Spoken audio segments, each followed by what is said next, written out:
Coming up on Life, Part 2. You may retire one day, but where will you go? Retirement is tricky, but we've got you covered. And later, a man who's traveled the world collecting the secrets of the people who live the longest. Plus, a former Seinfeld writer with a predictably neurotic take on the ravages of time.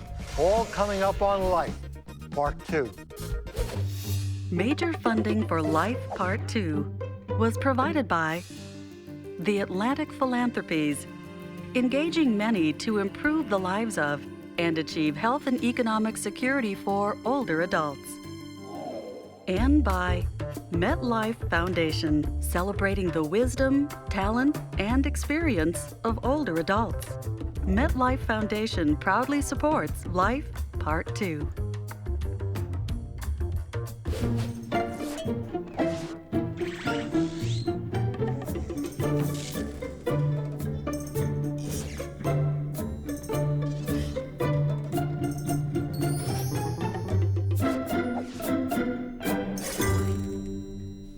Welcome to Life, Part 2.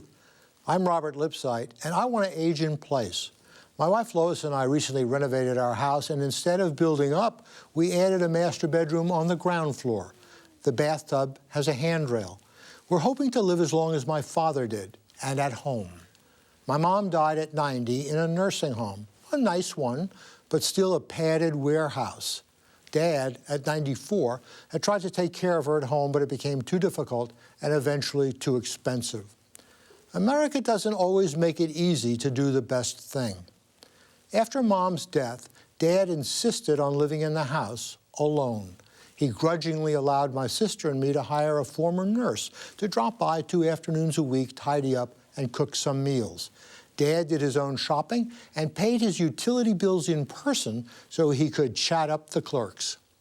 This ended on his 100th birthday when he stopped driving as a gift to us. One thing he wouldn't do for us was wear one of those automatic calls for help. He said if he fell and couldn't get up, he didn't want to get up. And that's what happened 3 months before his 101st birthday. By the time we got to him, he was dying. But his way, and I hope my way too. So there are plenty of ways to retire, and I'm sitting here with the people who know them all. Dr. Robert Kane holds an endowed chair in long-term care and aging at the University of Minnesota. So you'd think that when his own mother had a debilitating stroke, he'd know exactly what to do. Not quite, which is why he and his sister wrote the book, It Shouldn't Be This Way: The Failure of Long-Term Care. David Savageau knows all the places to go when you retire. He's the author of Retirement Places Rated. He rates locations according to climate, cost of living, personal safety, and available housing. Nancy Hankin is the founder and executive director of Temple University's Center for Intergenerational Learning. Her mission is to create communities for all ages where different generations help each other out. Welcome, everyone, to Life, Part 2. Well, as you know, I want to age in place, although not right here at this table at this moment. Nancy, is that the ideal? I think many people want to stay in the community where they've lived for many, many years. But communities really need to be enabling, not disabling. They need to provide lots of opportunities for people. So although many people want to stay in their home, want to stay in their neighborhood, we really need to think about how do we create places that support and empower people as they grow older. The X factor here is medical care. No, I think there's a bigger factor. I think we're using aging in place as a marker for some other phenomena. I think certainly at least... Which is what? Well, when we talk about older people, what people want to preserve is their autonomy. That's true. Their control over their lives. Mm-hmm. Now, they may think about it in the short term as saying, well, if I stay in my own house, then I can be more autonomous. But in fact, they could also move into other kind of living situations that would allow them to preserve that autonomy. In the same community? It depends on what you define as a community. I mean, is a community the 4 blocks around where you live? Is a community the city where you're living? I mean, it depends a great deal. If my children have migrated to other places, it might be time to want to be near my grandchildren and to move to a different community because I would preserve preserve my family structure, even if I didn't preserve my geographic structure. And so I think we need to clarify, what it is that we're trying to maximize when we talk about, these goals for our lives. I think autonomy is important, but I also think the search for a sense of community and a sense of connection to others, a sense of belonging is really important. So whether you choose to stay in your community, and I agree, it's not in your home necessarily, it's in your community, or move someplace else, people want to feel like they belong, they have people they can count on, they have an opportunity to give back, and they also have services to support them. I was going to say everything that has been said thus far sounds really great, but if I'm a boomer listening to this, I'm saying, I don't think belonging or community is something that's really relevant. What I'm looking for is a place where there's a lower cost of living, where it's safer, where I can find some kind of economic opportunity, where I can continue to grow. I have no intention of retiring for the infinite future. I mean, from what we know about it, we want no part of it. So when we talk about aging in place, lucky for you, Bob, that you want to age in place. 1/3 of boomers, according to surveys, don't. I disagree. I think people are looking for a sense of community, and I think that they're looking for meaning and purpose and an ability to give back and to make a difference. We've talked to many, many, many boomers who say, this next part of my life, I probably will have to work. Yeah. But I also am looking at this next part differently, and I want to do things that have meaning. I want to connect with people. I want to contribute and share my skills and experiences. Eric Erickson talked about I am what survives of me. And I think this issue of legacy is important to people. So communities need to not only provide services, not only provide jobs, but also provide these chances for people to learn, to have fun, to make a difference in what they do. The problem is that we're dealing with an anachronistic definition of aging. People in this country retire too young, and so they wind up depleting their assets when they should be generating income. Exactly. We need to be thinking about this in a very different way. And if we're really talking about the end of life, those last 5 or 10 years of life when people are in states of dependency, it's a very different conversation than if we're talking about those early stages of retirement when people are looking for, how to find meaning and recreation and fun. But there will be families who will be juggling both. Oh, I mean, you'll be retiring, and your mom, is incontinent in a warehouse somewhere. So the best laid plans of the boomer retiree, who is actually going to wind up being the caregiver for his or her mother, is a very different story. It is interesting. More and more boomers are moving with their parents in retirement, so it's really muddied the typical household. But every year, about 500,000 people move out of state in retirement, so they've got something to say. It's a very small minority of older adults. Of the 200 places you rated, 2 places that you liked a lot. All right, let me throw out Durango, Colorado for your consideration. I'll throw out Durango, Colorado. Beautiful there. College town, small-scale town, preserved 19th century storefronts, very diverse. Give us another place. Colorado is too far away from me.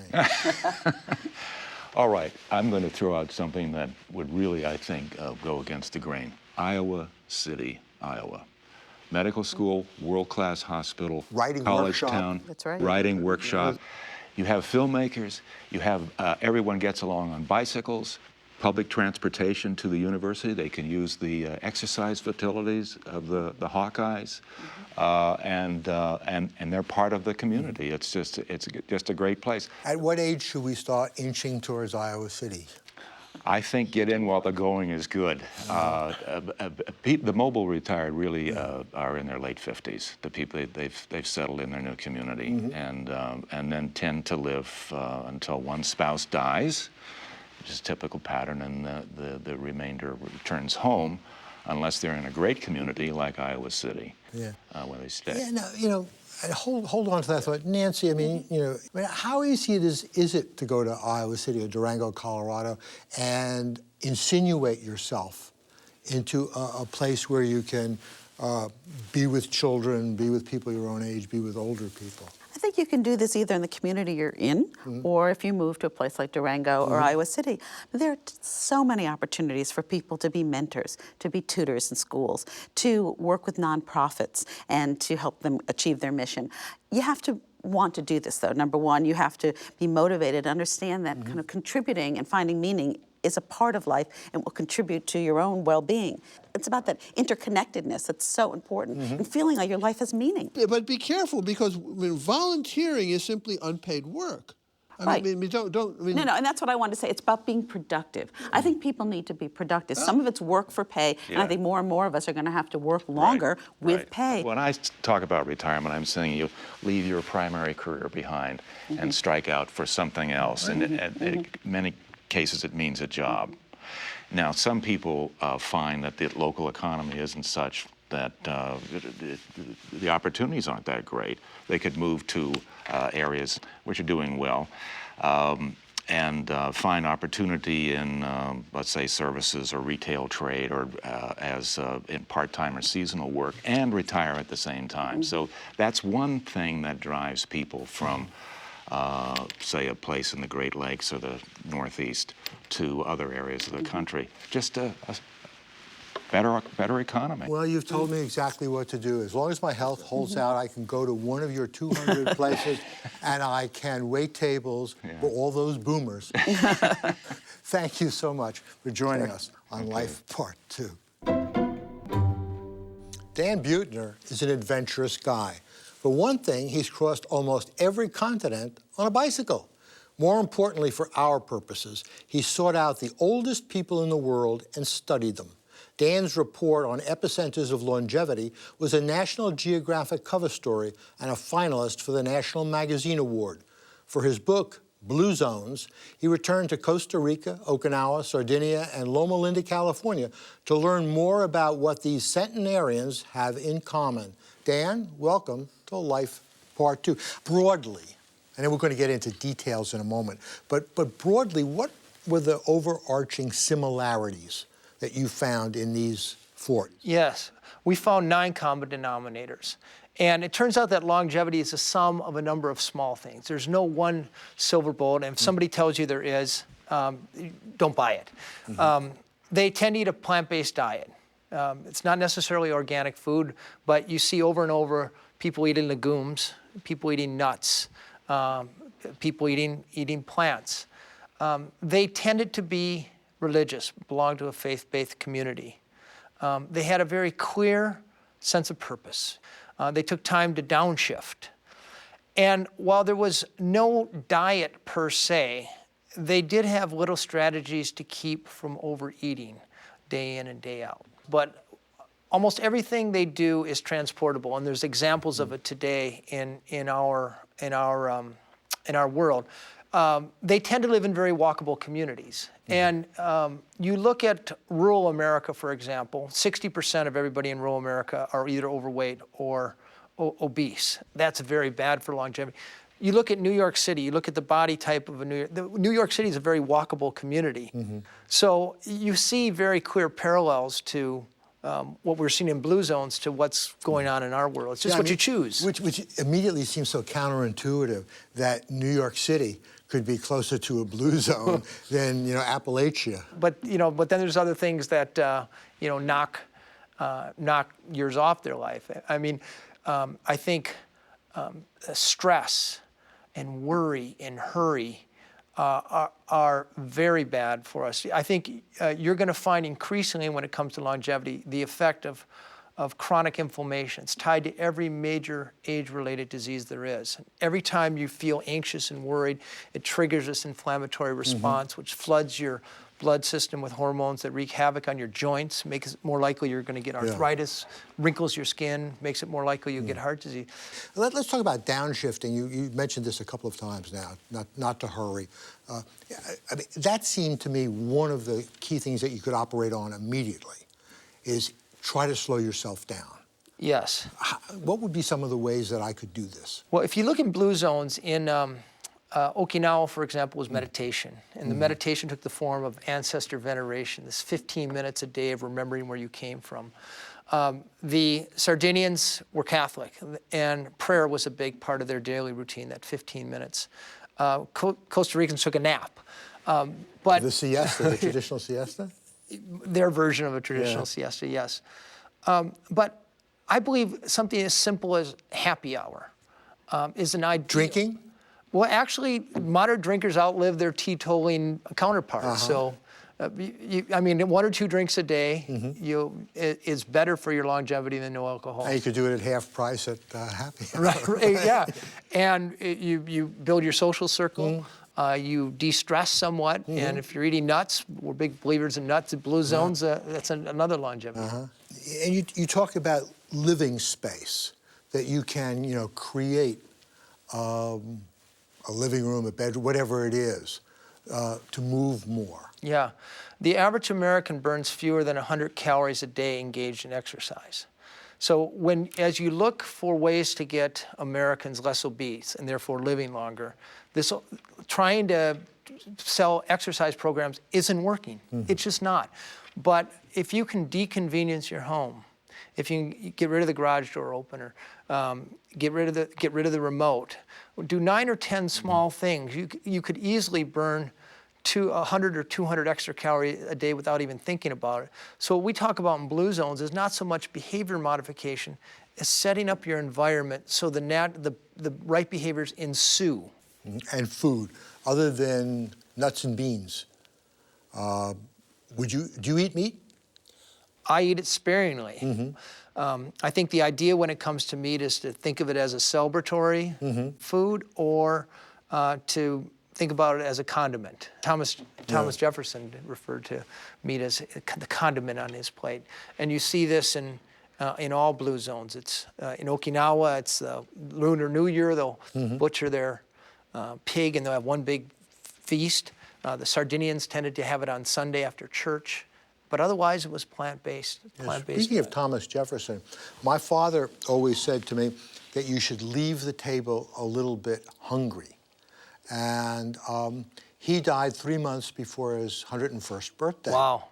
And he, I think, in many ways created a little Blue Zone umbrella over his head.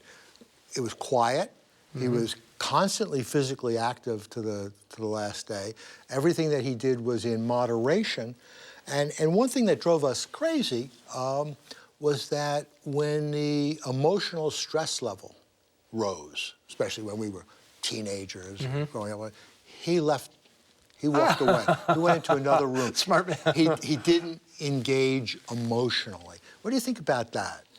Well, to the first point, this idea of leaving some food on your plate, the Okinawans, if you ever sat down to dinner with them, before the meal, you'd always hear them intone hara, hachi, bu, which roughly translated means stop eating when your stomach is 80% full. And that little mnemonic device kept 20% of the calories out of their diet, which for an American, that'd be 17 pounds a year. So he was a very smart man in that respect, I think. But as you describe your father, you didn't tell me one big thing he did. You listed off 4 or 5 little things he did. And if each of those things are worth a year or 2 of extra life expectancy, that starts to explain why he lived to 101 instead of, life expectancy in America is 78 right now for a man. Now, he had a sense of ethical spirituality, but he didn't believe in God. I mean, how does that work? I mean, people always think that the atheists die early. Scientists cannot measure very well the impact of faith on longevity, but they can measure very well the impact of religiosity. And it's very clear that people who go to church or mosque or temple 4 times a month outlive those people who don't go to church. Maybe some of these people wake up in the morning with a sense of purpose. Yes. To keep you going. We know the 2 most dangerous years of your life are the year you're born because of infant mortality and the year you retire. And we believe it's because of a loss of purpose. You lose that impetus to get out of bed or get out of the easy chair or take your medicines. So the Blue Zones of the world, there's actually vocabulary for purpose. Okinawans call it ikigai, the reason for which I wake up in the morning, or plan de vida in Costa Rica. Did you change your life in any way once you got plugged into your Blue Zones? Yeah, you can't sit down with 247 centenarians and not have it affect you. I proactively went back to the church that I grew up in. Not perfect by any stretch, but I get there twice a month as opposed to never. That's worth how many years? 4, thereabouts.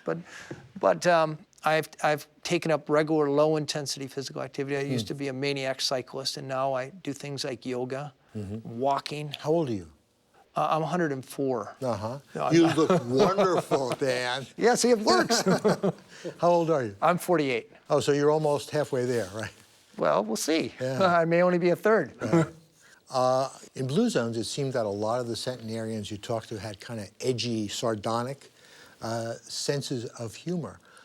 Were they happy for the most part?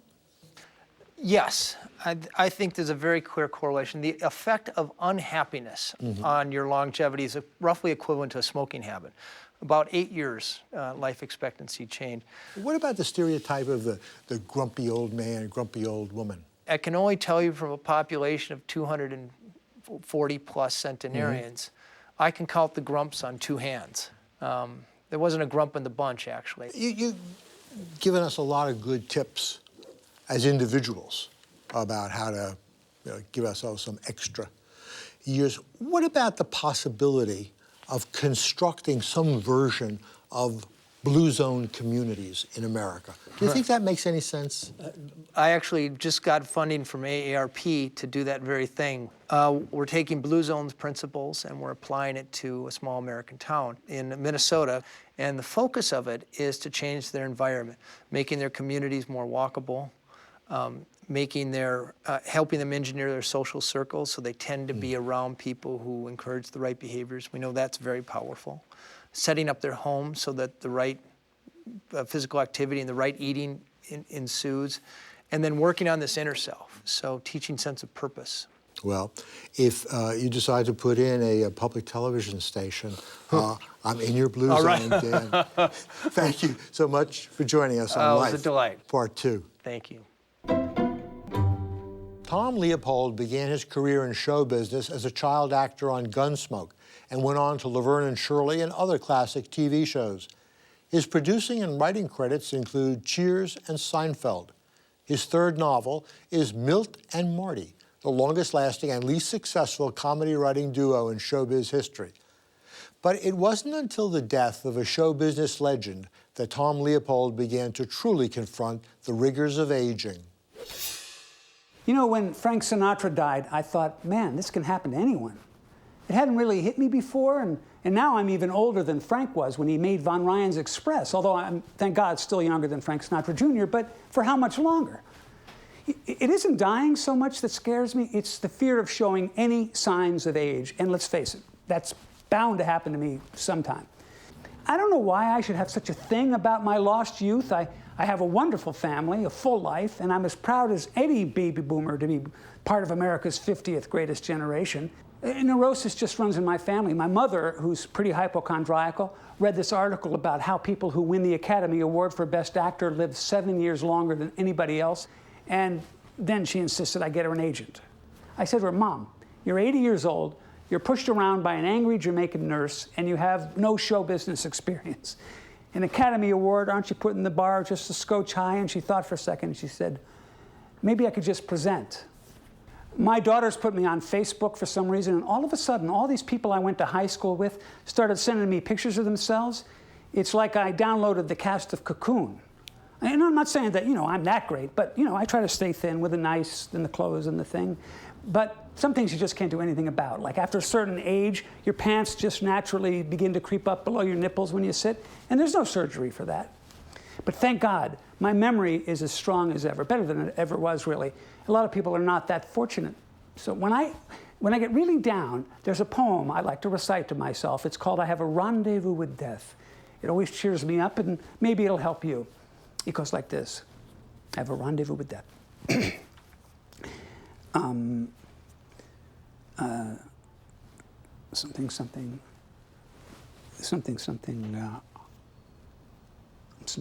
Done. I have a rendezvous with death. And it's amazing, really, how a well-constructed poem like that can put it all in perspective. Tom's right. There's nothing like good poetry to put it all in perspective, if you can remember the lines. For now, that's it for Life, Part 2. I'm Robert Lipsyte. Thanks for watching. See you next time, older and better. Are you ready for Life Part 2? Find information, inspiration, All I can tell you is getting old is not for sissies. and insight on life after 50 on pbs.org. Thank you.